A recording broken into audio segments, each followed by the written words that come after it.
سلطان جلال الدین خوارزم شاہ کا دریائے سندھ عبور کرنا۔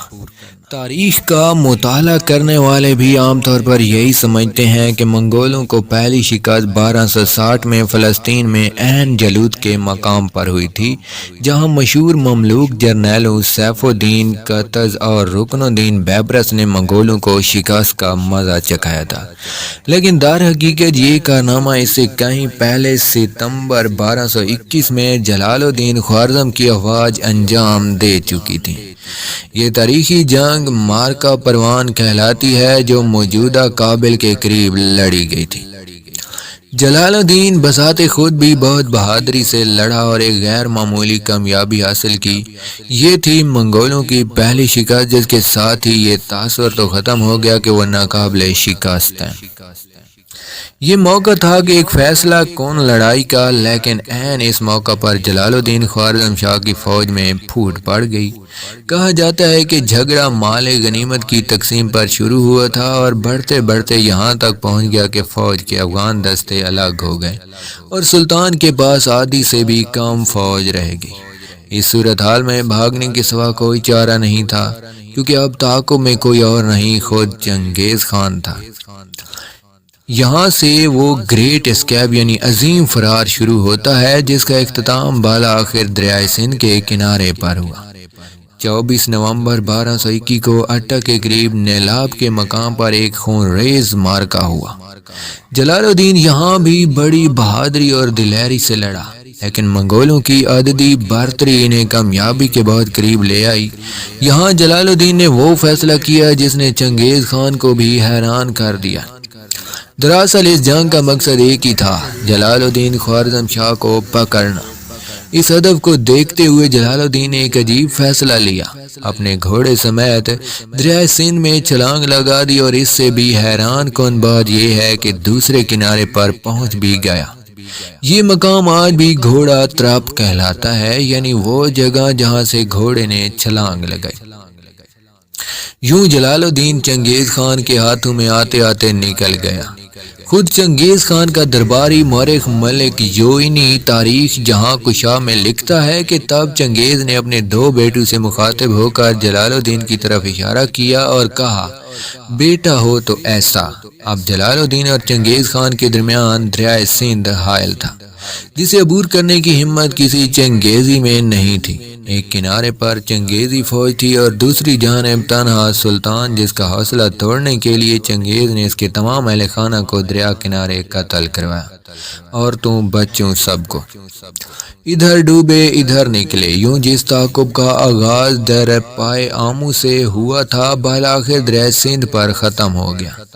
اب جلال الدین خوارزم شاہ کے قدم ہندوستان میں تھے۔ یہاں سلطان دلی شمس الدین التمش کی حکومت تھی، ایک جہاں دیدہ حکمران جسے بخوبی اندازہ تھا کہ جلال الدین کی آمد کے ساتھ کن خطرات نے ہندوستان کا رخ کر لیا ہے۔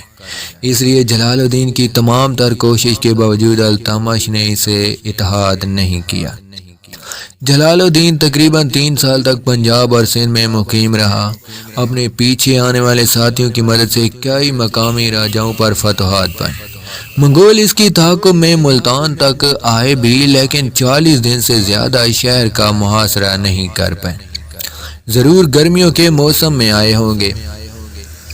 خیر، جلال الدین دریائے سندھ کے کنارے ملتان سے دیبل تک ایک حکومت بنا چکا تھا۔ چاہتا تو اطمینان سے راج کر سکتا تھا، لیکن وہ تو اس سے کہیں بڑی ریاست کا حکمران تھا۔ کم از کم اس زمانے کے رائج قوانین کے مطابق تو اسلامی دنیا کی سب سے بڑی حکومت کا جائز اور حقیقی جانشین تھا ہی۔ ایک طویل اور تھکا دینے والا سفر کر کے بالآخر 1224 میں جلال الدین ایران کے شہر اصفہان پہنچ گیا، وہ خوش قسمت شہر جو اب تک منگولوں کی دست برد سے محفوظ تھا۔ جلال الدین نے اپنے ساتھیوں کی مدد سے شہر پر حکومت حاصل کی اور پھر بغداد سے رابطہ کیا، جہاں اب بھی اس خلیفہ ناصر الدین اللہ کی حکومت تھی۔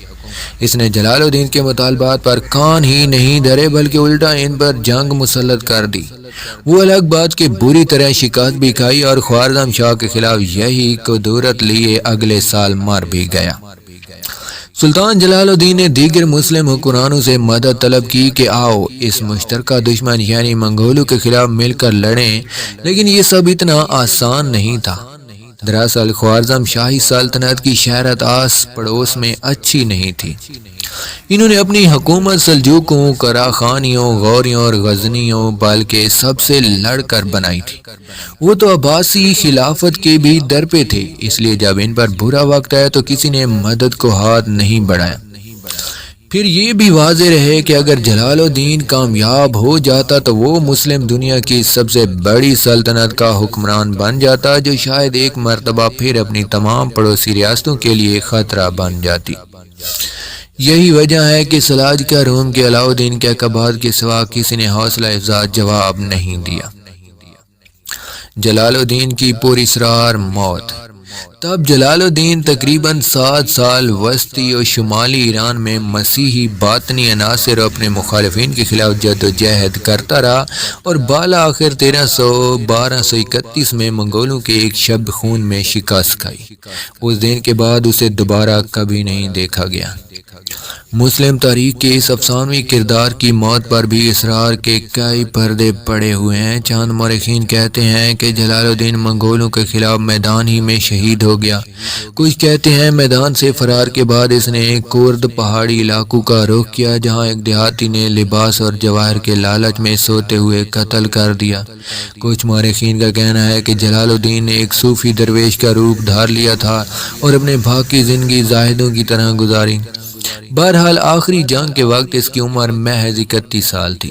یوں منگولوں کے خلاف مزاحمت کی علامت کا خاتمہ ہو گیا اور اب مسلم دنیا میں انہیں روکنے والا کوئی نہیں تھا، یہاں تک کہ 1258 میں سقوط بغداد بھی ہو گیا۔ وہ شہر سے منگولوں کو خوارزم شاہ پر حملے کی دعوت دی گئی تھی۔ اس بری طرح تباہ و برباد کیا گیا کہ دوبارہ کبھی پرانی شان و شوکت حاصل نہ